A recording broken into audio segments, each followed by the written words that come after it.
Madame,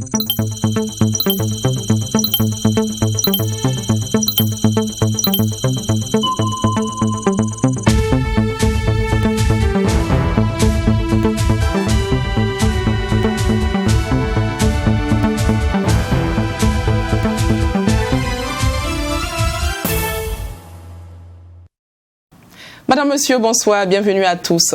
Dans le 20h de ce jour, samedi 10 avril, il sera question de Tahirou Barry, nouveau président du Mouvement pour le changement et la renaissance à MCR. L'homme dit mettre sa présidence sous le signe de la lutte contre plusieurs maux sociaux. Vous l'entendrez dans quelques minutes. 19e congrès ordinaire du syndicat national des télécommunications Sinatel. En plus de l'élection du nouveau bureau, les membres du syndicat ont invité le gouvernement à plus de dialogue. Nous vous le disions à l'instant, Tahirou Barry a été désigné président du Mouvement pour le changement et la renaissance à MCR à l'issue du congrès extraordinaire tenu ces 9 et 10 avril 2021. Pour ce mandat, le nouveau président du MCR dit mettre toute son énergie à lutter contre la corruption, la fraude électorale et bien d'autres dérives politiques. Ce rassemblement a également permis de faire le bilan des élections de novembre 2020. Abdoulrahim Magnani. Après avoir bénéficié du soutien du Mouvement pour le changement et la renaissance MCR à l'élection présidentielle du novembre 2020, Tahirou Barry est porté à la tête du parti. C'est la principale décision de ce congrès extraordinaire du MCR. Un congrès qui a permis de faire le bilan des élections du 22 novembre 2020. Pour le MCR, ces élections ont enregistré des cas de corruption importants. C'est pourquoi le nouveau président dit placer son mandat sous le signe de la lutte pour l'assainissement de la scène politique. Je voudrais annoncer que mon mandat sera placé sous le signe de deux grands défis. Premier défi, pour le déverrouillage du champ politique, comme l'avait recommandé le rapport du mécanisme africain d'évaluation par les pairs depuis une décennie, en s'alignant sur tous les fronts pour éteindre les formes révoltantes et inacceptables de corruption et de fraude électorale dans notre pays. Deuxième défi, c'est le combat pour la vérité. Le combat pour la vérité dans notre gouvernance et nos mœurs politiques, car sans vérité, il n'y a ni grandeur ni honneur. La question de la réconciliation nationale était également au centre des échanges. Pour Tahirou Barry, il faut essentiellement la vérité, peu importe le mode de justice mis en place, transitionnel ou classique. Quant au grand chantier de la réconciliation nationale, nous suivons les démarches avec une grande attention en espérant vivement qu'il ne sera point un laboratoire de duperie et de diversion. Du reste, nous réaffirmons à la matière notre attachement indéfectible à la triptyque vérité, justice et réconciliation. Ce congrès a permis au parti de se doter d'une feuille de route censée guider les actions du bureau entrant pour les 4 prochaines années.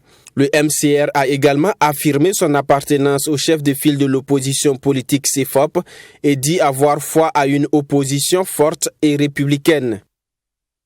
Opposés hier, aujourd'hui, ils se retrouvent à travailler main dans la main.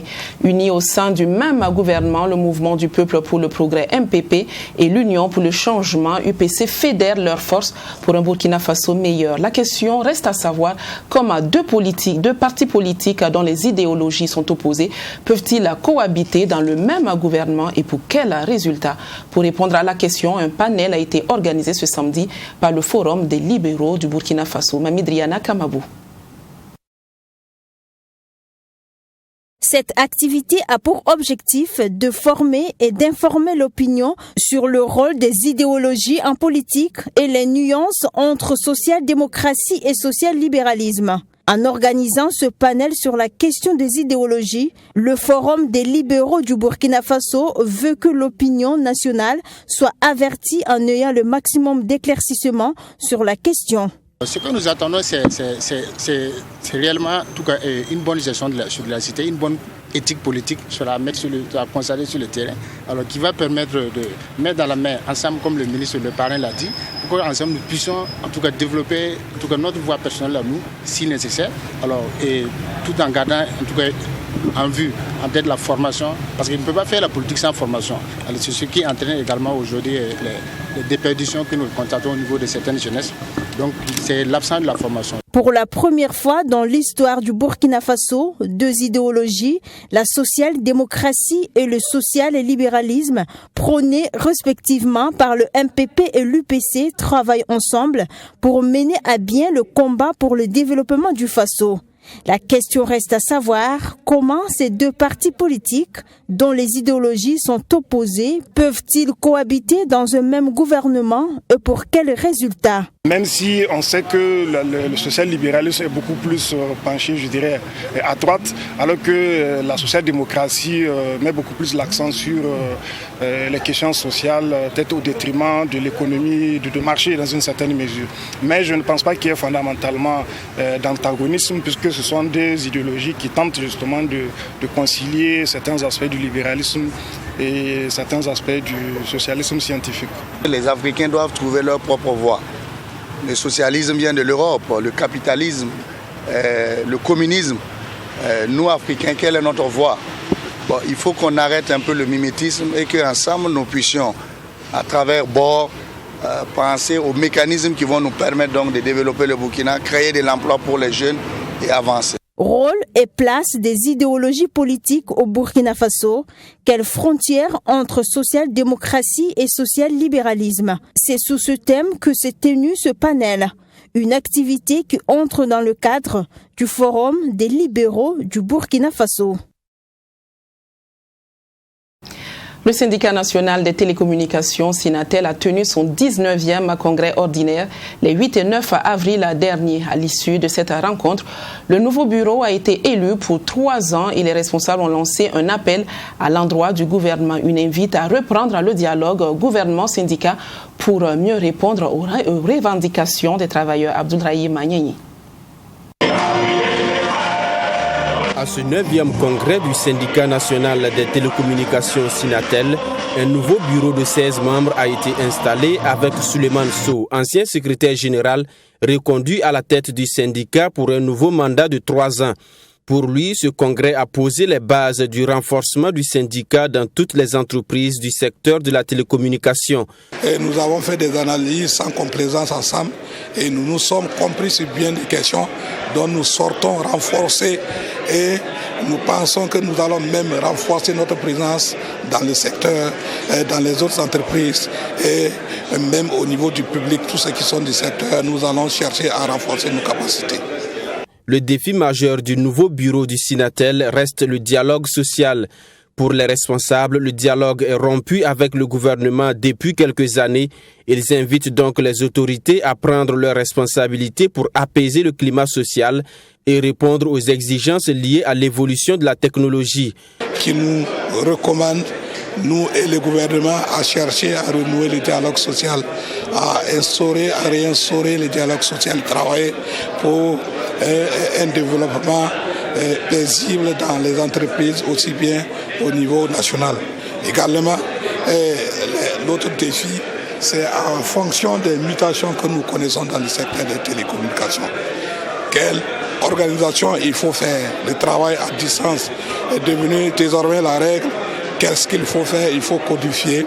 L'UAS et le patronat ont déjà engagé une action dans ce sens, mais nous pensons que le gouvernement doit s'investir beaucoup plus pour qu'on arrive à codifier même tout ce qui est comme emploi qui peut découler de l'évolution des mutations dans le secteur des télécommunications. Le nouveau bureau a pris l'engagement de lutter pour la défense des intérêts des travailleurs de la télécommunication. À l'occasion de la clôture de ces 2 jours de travaux, le secrétaire général de la CGTB, Bassolma Bazier, a traduit sa reconnaissance à son collègue du Sinatel pour son engagement et son soutien lors des différentes luttes syndicales. Les adeptes du sécrabisme réagissent aux attaques de leurs anciens partisans. Ce matin, ils étaient face à la presse pour dénoncer l'attitude de ces derniers qui, selon eux, passent par tous les moyens, surtout par les réseaux sociaux, pour ternir l'image de l'organisation. Les conférenciers affirment que leur mouvement n'est ni une secte, ni une religion, mais plutôt une spiritualité. Aussi sont-ils revenus sur la condamnation de leur guide spirituel, Roch Armel Bakiono. Michael Tougri. C'est une énième conférence de presse des sécrabismes pour dénoncer les attaques subies par le cabinet Sécrab et ses adeptes présents sur ce présidium. Le malheur du cabinet commence avec la condamnation le 8 décembre 2020 de Armel Bakiono et pour ces sécrabiens, le fondateur est tout simplement victime d'un complot. Ce n'est que courant novembre 2020 que quelques sécrabiens ont décidé de présenter, non pas en insultant ces ex-sécrabiens, mais en montrant sur Facebook qu'ils ont été avec nous et qu'ils ont même fait l'éloge du cabinet Sécrab. Voilà des exemples. Le juge dont on parle, c'est pas dans le tas comme ça. Il a des preuves. On a toute une expertise qui prouve qu'il a été déjà sécrabien, qu'il a même apprécié les services. Tout commence par une plainte déposée contre les premiers responsables du cabinet Sécrab par d'anciens adhérents qui disent ne plus se reconnaître dans la démarche du cabinet. Ils se sont dit qu'en arrivant au sécrabisme, c'est l'aisance financière, c'est le déclic matériel et autres, alors que le sécrabisme est avant tout d'abord sécurité spirituelle. On ne vient pas au sécrabisme. Le sécrabisme, c'est une spiritualité qui est née pour donner la confiance à l'Africain, pour redorer le blason du mental de l'Africain. Et ce qu'on reproche à Maître Roch Armel Bakiono, c'est d'avoir demandé simplement à des sécrabiens de se rendre à la SRPJ pour soutenir un des frères qui avait été arrêté pour injure publique, et on a jugé pour cela qu'il a entravé à une procédure judiciaire. Pour les conférenciers du jour, le sécrabisme n'est ni une secte ni une religion, mais plutôt une spiritualité où la liberté de croyance des membres est une chose fondamentale. Et pour les sécrabismes, le mouvement qui compte plus de 100 000 adhérents se porte bien malgré la condamnation de leur prophète Roch Armel Bakiono. Exercice de transparence pour le maire de Bobo-Dioulasso. Après 5 années à la tête de la commune, Bouraïma Sano fait une halte pour faire son bilan et répondre aux préoccupations et questions des Bobolais. C'était hier à 9 avril à l'hôtel de ville de Bobo. Joseph Koudgou. Le conseil municipal de Bobo-Dioulasso, avec à sa tête le maire Bouraïma Fabéré Sanou, rend compte de sa gouvernance aux forces vives de la commune à travers une journée de dialogue. Cet exercice, nous l'avions initié, c'est fait la 3e édition, si on peut ici parler. Elle nous permet quand même de communiquer en direct avec ces personnes ressources qui représentent notre population.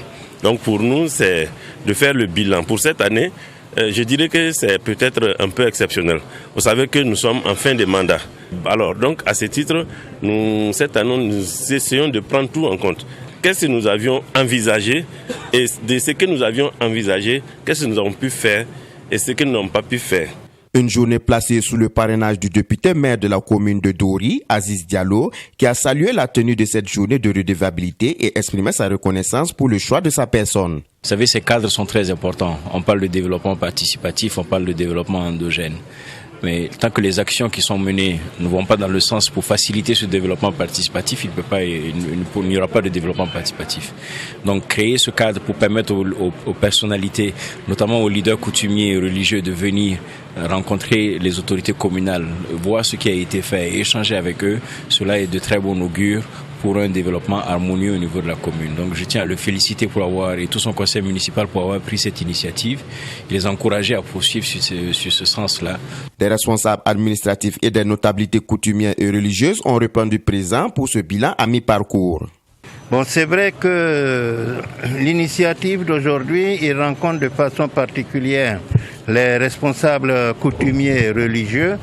Bon, parce que ce sont des personnes ressources quand même. Nous sommes en lien avec les populations à la base. Nous avons les fidèles que ce soit des fidèles musulmans, qu'ils soient des fidèles protestants ou des fidèles catholiques ou des fidèles de la religion traditionnelle. Nous sommes en lien avec eux, donc de certains soucis, préoccupations.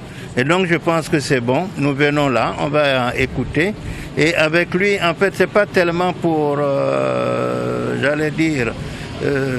démolir, c'est regarder ce qu'il a pu faire et essayer de suggérer aussi ce qui peut être amélioré pour que la ville de Bobo, la commune de Bobo réponde réellement à ce que les uns et les autres nous ont dit qu'ils attendaient de cette commune. Le bourgmestre de Bobo-Dioulasso dit apprécier à sa juste valeur le travail abattu par ses collègues invités. C'est une œuvre collective qui, dit-il, ne peut pas être une réussite qu'avec l'implication de la population entière dans le processus de développement. Nous restons dans la ville de Bobo-Dioulasso pour parler de son premier cadre de concertation communale tenu le mercredi 7 avril 2021. Placé sous la présidence de Bouraïma Sano, maire de la ville, cette première session a connu la participation des acteurs œuvrant pour la bonne marche de la cité. Joseph Koudougou. La commune de Bobo-Dioulasso a tenu sa première session du cadre de concertation. Placé sous la présidence du premier responsable de la ville, ce cadre de concertation regroupe les autorités communales de Bobo-Dioulasso et les forces vives de la ville de Sia. Vous savez qu'il y a beaucoup d'acteurs qui tous ont pour objectif le développement de la localité. Chacun a son programme, chacun recherche ses fonds. Vous prenez la collectivité qui doit coordonner la question du développement local. Alors, se retrouve il y a des acteurs de l'État, par exemple les directions provinciales, les directions au niveau des départements même de Bobo. Vous avez des associations, des ONG et la société civile de façon globale qui ont leur plan d'action. Alors, l'importance du cadre de concertation, c'est qu'ensemble on se retrouve pour échanger. Si on arrive sur un secteur, s'il se trouve qu'il y a d'autres acteurs qui ont prévu dans leur plan de travail, dans leur plan de développement, des actions dans ce domaine, par exemple du sport comme ça, qu'on puisse savoir qu'est-ce que l'État veut faire à travers la direction régionale, qu'on puisse savoir qu'est-ce que les associations ont prévu dans le domaine du sport et qu'est-ce que la commune a prévu. Pour cette première session, 2 points étaient inscrits à l'ordre du jour de ce cadre de concertation. Aujourd'hui, il s'agira d'expliquer d'abord aux acteurs en quoi consiste réellement le cadre de concertation communale. Et au-delà de ça, bien sûr, pour qu'elle puisse mieux fonctionner, nous allons nous allons examiner ensemble le règlement intérieur de ce cadre. Et je pense que c'est fondamentalement ces 2 points. Et nous considérons que c'est la première session et c'est pour le premier trimestre. Incessamment, nous allons convoquer la deuxième session de ce cadre de concertation qui va se pencher réellement sur les dossiers brûlants. Vous voyez que actuellement, nous sommes en train de réfléchir sur les difficultés que les Bobolais ont à travers le ramassage et la vente des agrégats. Vous avez suivi. En principe, pour une telle situation, c'est le cadre de concertation qui devrait se pencher là-dessus, soit en session ordinaire ou en session extraordinaire, pour pouvoir décider. Pour le bourgmestre de Bobo-Dioulasso, l'importance est de permettre à ces différents acteurs d'échanger et d'être sur la même longueur d'onde en termes d'information. Ce cadre de concertation communale vient donc harmoniser les actions de développement. Donner corps à leurs rêves, c'est le nom d'une exposition photo dédiée aux enfants en situation de rue. C'est un vernissage initié par la journaliste photographe de l'agence d'information Reuters vivante au Burkina Faso. À travers cette activité, Anna Mimol veut changer le destin de ces jeunes vulnérables. Pour ceux qui ont fait le déplacement de l'Institut français de Ouagadougou ce vendredi 9 avril, ils ont pu voir des photographies d'enfants. Abdourahim Tapsoba avec la voix de Sanata Seri. Armel est un enfant en situation de rue. Aujourd'hui, il regarde sa photo exposée au grand public.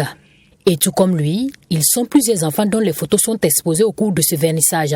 Un vernissage organisé par Anne Mimols, une journaliste photographe de l'agence d'information Reuters, en collaboration avec 3 autres associations burkinabées proches des enfants et travaillant à sortir ces enfants de la rue. C'est justement l'objectif de ce vernissage qui, en plus de changer le regard de la société sur eux, va leur permettre d'avoir une autre image vis-à-vis d'eux-mêmes.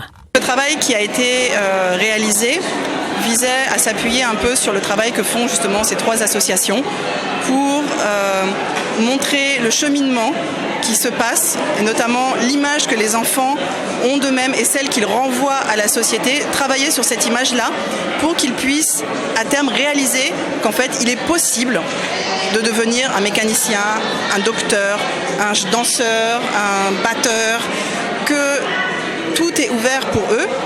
Ce projet a bénéficié du soutien de l'ambassade de France au Burkina Faso. Et les organisateurs sont déterminés à donner une chance à ces enfants pour leur insertion dans la société.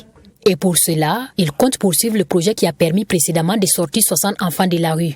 Il y a un projet précédent qui nous a permis, avec le collectif, de sortir 60 enfants de la rue.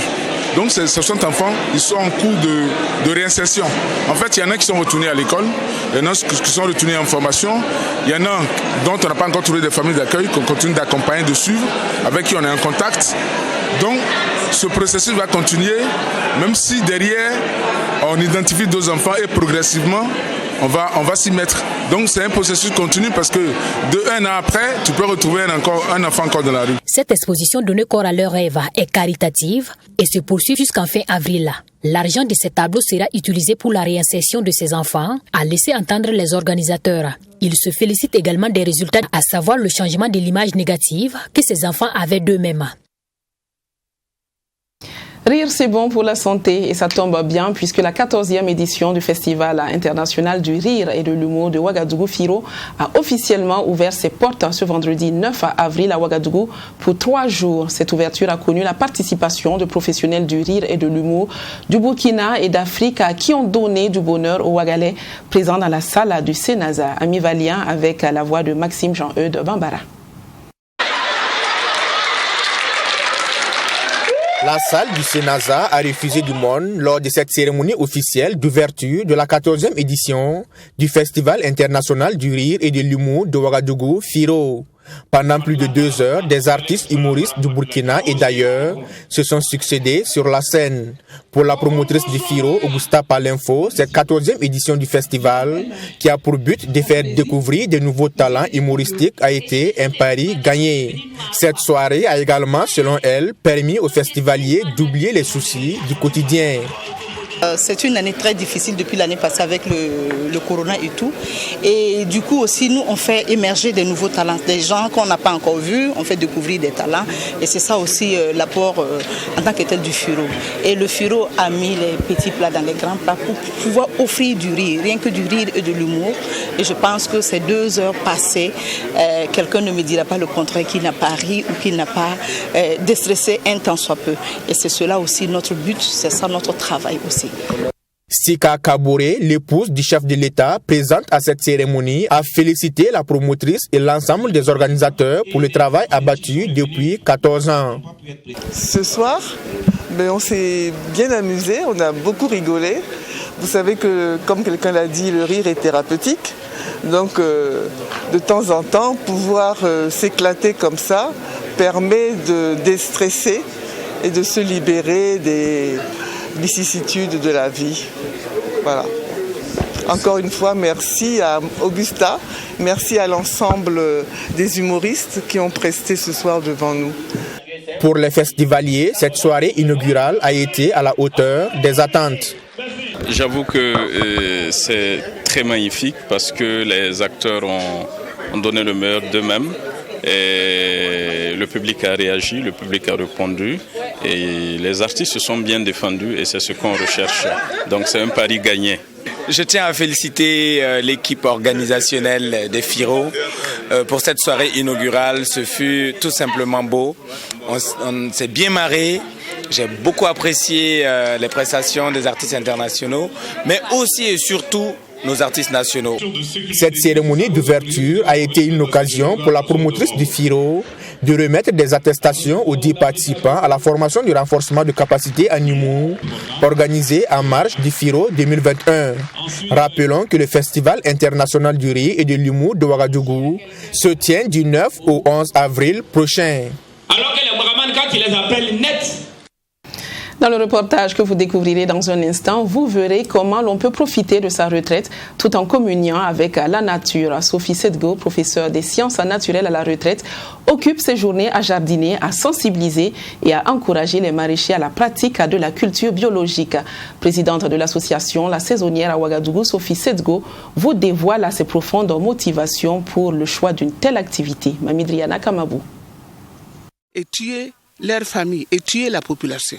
Après avoir passé plus de 30 ans à enseigner les sciences naturelles dans les lycées et collèges, Madame Sedgo Sophie s'est engagée dans la promotion de l'agroécologie. Présidente de l'association La Saisonnière, Madame Sedgo a initié 2 jardins biologiques en pleine ville de Ouagadougou. Lorsqu'elle s'est lancée dans le jardinage, Sophie Sedgo produisait de produits conventionnels, mais depuis quelques années, elle a changé ses habitudes. Elle nous révèle sa motivation. Quand on mange les produits bio, on sent le goût. Il y a le goût même du légume en question.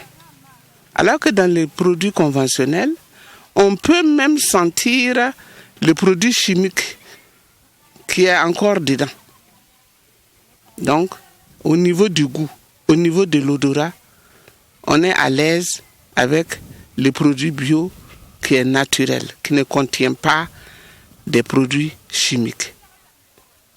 Au niveau du propre, propre pourquoi? Parce que ça donne la santé. Ça donne la santé, ne contenant pas les pesticides, donc ça contribue à ne pas donner des maladies qui ne disent pas souvent leur nom. De plus en plus, la population s'intéresse à la consommation de produits bio. Mais la hausse de prix sur le marché serait encore un obstacle à l'achat de produits bio pour la plupart des ménages modestes. Pour Madame Sedgo, le problème ne se pose pas à ce niveau, mais plutôt lié à l'insuffisance de denrées alimentaires. Et en plus, la non-concertation des producteurs bio entre eux pour fixer des prix. Il y a de gros écarts entre les prix et la justification toujours c'est parce que le bio demande beaucoup plus d'argent et beaucoup plus de travail. Je suis d'accord. Ce secteur connaît aussi d'autres difficultés, souligne Madame Sedgo. Insuffisance à tous les niveaux. Insuffisance au niveau des acteurs, insuffisance au niveau des intrants, insuffisance même au niveau des semences. Parce qu'il y a aussi des semences bio. Vous voyez? Donc c'est tout ça qui fait que ceux qui arrivent à produire bio avec une main-d'œuvre limitée ou avec une main-d'œuvre payante ne peuvent que mettre le prix haut pour pouvoir récupérer. En plus de cette production, l'association La Saisonnière fait de la culture hors sol. Une initiative qui a été développée pour pallier le manque de terres cultivables et vise à ravitailler les familles en légumes. Le principe, c'est de cultiver avec le matériel de récupération, les pneus, les seaux usagés, tout ça. Et il y a une technique aussi qui s'est développée, à savoir et confectionner des tables adaptées à cette culture hors sol. Et la saisonnière avait été retenue après Dakar comme étant un centre de vulgarisation de cette culture hors sol. Madame Sedgo met également son titre d'éducatrice au service de sa nouvelle passion. À 75 ans, elle sillonne la ville de Ouagadougou pour sensibiliser les maraîchers à laisser la culture conventionnelle afin de se convertir dans la production bio. Actuellement, là, nous sillonnons la ville de Ouaga à travers les jardins qui sont dans les zones périphériques pour les sensibiliser, pour leur dire de quitter ces produits-là. Ces produits-là vont les tuer et tuer leur famille et tuer la population. C'est cette chanson que nous avons dans la bouche tous les jours lorsque nous allons au niveau de ces jardins. Bien sûr, il y en a qui sont réceptifs à notre message, mais il y en a qui, en tout cas, n'ont pas compris qu'effectivement, ils doivent abandonner Selon Madame Sédégo Sophie, la production bio représente de nombreux avantages, non seulement pour la santé de l'homme, mais aussi pour l'environnement. Elle conseille donc la population de changer ses habitudes en consommant des produits bio.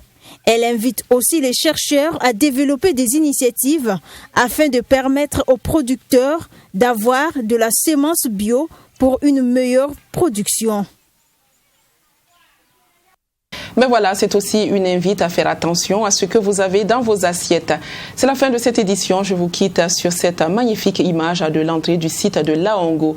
C'est un site riche de plus de 200 œuvres originales sculptées dans le granit avec force et talent. Il se trouve dans le village de Laongo, dans la province de Lubri-Tenga. C'est dans la région du plateau central, à peu près une trentaine de kilomètres de la capitale Ouagadougou. Je vous retrouve, Dieu voulant, la semaine prochaine. Excellente suite et surtout, très bon week-end sur nos antennes. Bonsoir.